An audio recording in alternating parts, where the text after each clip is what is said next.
What's up, everybody? It's your boy Mood616 here, and I'm back with another Top 10 Tuesday for y'all. This is episode 109, and for this week, I am going to the request line. That's right, I'm taking in calls, and this one has actually been requested, oddly enough, a few different times, and I thought, why the hell not do it right now? I mean, might as well, right? So this one is going to be for top 10 little creature features. So my top 10 favorite little creature features. I have to say, it's definitely one of those subgenres that has been very neglected throughout the years. There was a big craze of little creature features, in the 80s. There was a surgence, after Gremlins came out and things like that, and it really died off quick.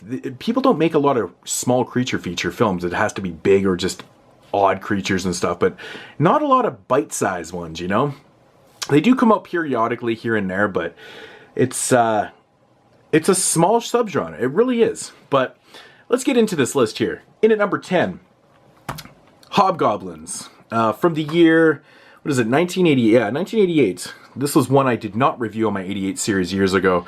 I didn't have a release at the time, but yeah, Hobgoblins, man. This is an absolute terrible film, but it's so much fun. It's fun to see these type of films, with puppet little hobgoblins and things. Very simple film. It's basically about a guy that takes a job at this this night watch at this film vault, this kind of abandoned film vault where, there's another security guard that he's been there for like 30 years, and this guy is, this old dude is showing him the ropes and stuff, and he tells the young kid, he's like, don't go in that room, and curiosity gets the best of him, of course, and releases these hobgoblins, and they start terrorizing people. The thing with these hobgoblins is that it's actually quite funny. They can grant you wishes, but then they end up killing you after. It's so ridiculous. But man, this movie just has the stupidest effects, the worst acting, the editing, everything about this movie is terrible. But Vinegar Syndrome brings it to absolute life with the amazing transfer on this.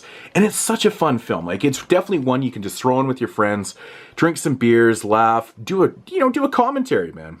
It's really fun. I can't recommend it enough. If you like to watch little goofy, stupid, fun films, Hobgoblins is a fun one. In at number 10. In at number 9 is another stupid film. And that is Chubbies. Now, if you guys have seen me on video before wearing, like, these ridiculous sunglasses with either orange sides or bright green, they're actually glasses that I got from Cinema Wasteland that came with this film.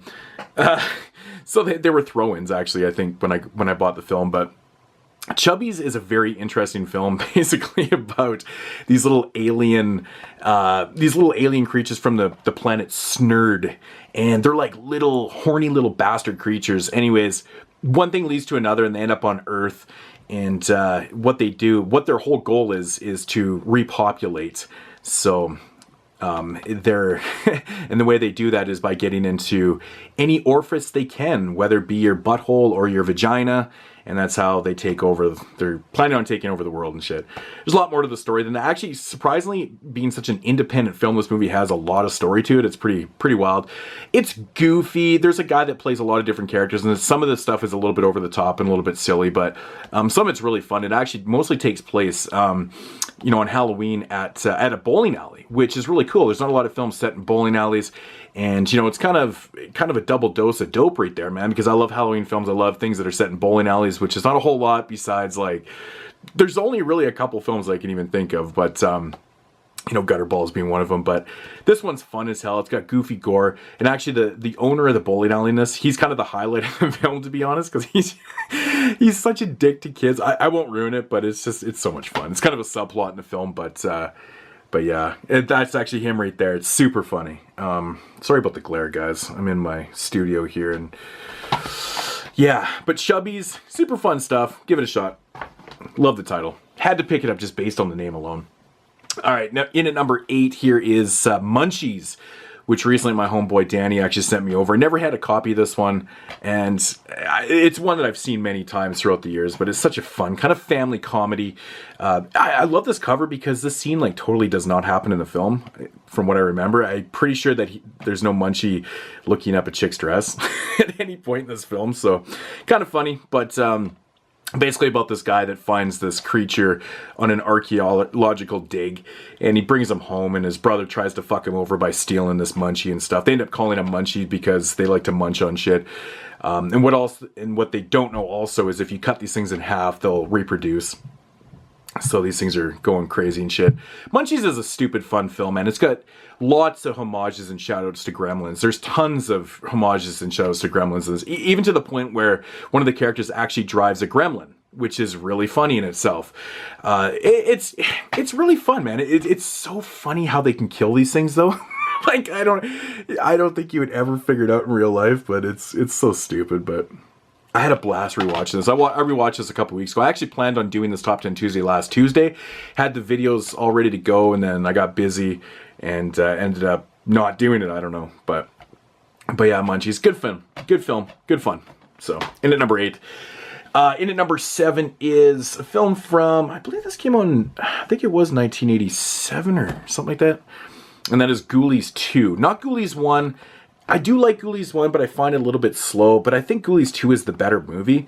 And just because I think the setting's a lot better. You know, it's set in a carnival about these ghoulies that are rolling with this moving carnival. I think it's called Satan's Den. I don't know if they say it on... Yeah, Satan's Den.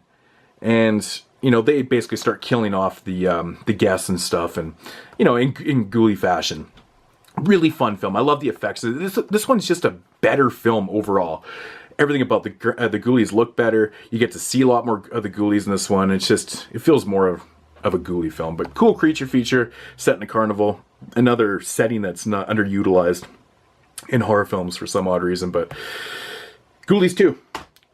Super fun stuff. That was number 7. In at number 6 is a film that came out a couple years ago. I have reviewed this on a podcast. And that is Slimy Little Bastards. This film was directed by Dave Parker, aka Mr. Parker from YouTube. Everybody knows him. Super famous Dave. This one's also starring Brandon Stalkill, Dustin Mills, of course, Aaron Ryan, and, you know, Dustin Mills, you know, pretty decently sized independent director who Dave is in pretty much all of his films, and same with these other actors and stuff. I've actually met all these people at Cinema Wasteland before. Very cool people. This is a product of Dave for sure, man. Dave is full of energy. This film shows that. It's, you know, it's an anthology, 3 short stories, and they're all super fun. They're super funny. The effects are fun. They're goofy. I don't want to give the stories away because, you know, they're just shorts, but there is one with actually Dustin Mills where he's acting in this. And he does a really damn good job. I think Dustin's acting was quite impressive. I was shocked at how well he was doing his performance. If you want, there's the breakdown. You can pause that if you want to read it. But very cool stuff. Keith Voigt Jr. is also in this film. I've also met him at Wasteland. Very cool guys. Definitely support this film, Slime Little Bastards. If you contact Dave, I'm sure he'll hook you up either with a free copy or you can buy one off him or whatnot. So, but yeah, check it out. Cool stuff. That was number 6. And then number 5 is one that when I first saw this movie, I fucking roared. So it was just so funny to me. I don't know why. I'm such a little kid still. But Bad Milo, this movie cracked me up. Basically about this dude here that when he gets all frustrated and, you know, he's just all heated and shit, he gets these really bad stomach aches. So he starts going to the doctor and they can't figure out what's wrong with him. So they send him to this hypnotist where ultimately they find out that he has this creature in his stomach that's causing these stomach aches.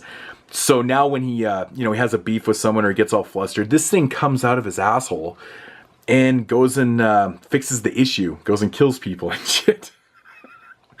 It's the stupidest storyline alive, but it's so much fun. Like, this one really caught me off guard. I didn't really know much about it. I just knew it was kind of a small little creature feature, but full of laughs, man. Full of laughs. Stupid gore.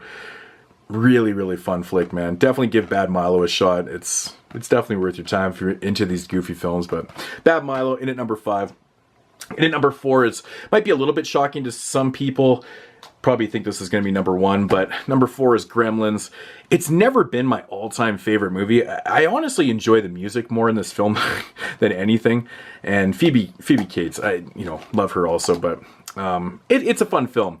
You know, what can I say about Gremlins that hasn't been said before? I mean, it's Gremlins, right? But you know, it's fun though, man. It's a good little, you know, creature Christmas comedy family film. I mean, you can watch it with any kids and stuff. It's pretty fun. The effects are amazing in this film. They really are amazing, but Love the score, and you know, it's classic stuff. But I'm not actually a big fan of Gremlins 2. I will admit that. I never really liked Gremlins 2 that much. I felt that it came across a little bit forced. It just didn't turn out, you know, as well as this one did, obviously. But yeah, Gizmo's like one of the cutest little creatures ever. But everybody knows Gremlins. In at number 4.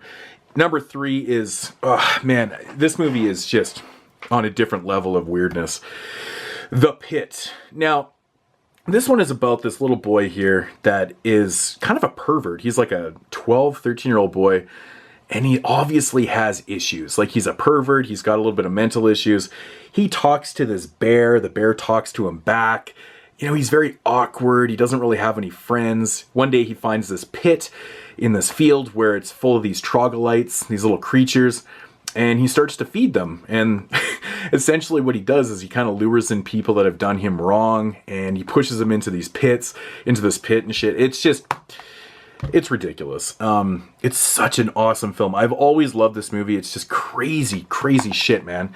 The biggest downfall for this release by Kino, and I love Kino, man. They're one of my favorite companies. They put out so much good work. This is probably one of the worst transfers that I've ever seen Kino do, especially on their classics line. This thing looks very, very dull. It's obviously the print that they used. It looks very dull. It's very scratchy. It doesn't look much like a high def transfer, which is very disappointing, but it does look better than the DVD, just put it that way. But I highly recommend The Pit, man. It's such a weird film all over the place. I mean, this one you could put into lots of different subgenres, really. But yeah, definitely check out The Pit from 1981. Awesome film. That's in at number 3. In at number 2 is, I was actually quite surprised when I was making this top 10. This one came up so high on my list, but I love it, man. And that's Critters.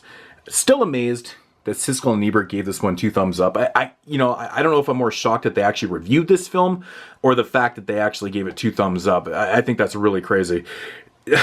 But Critters, you know, little alien carnivores from outer space, you know, crash in this Kansas.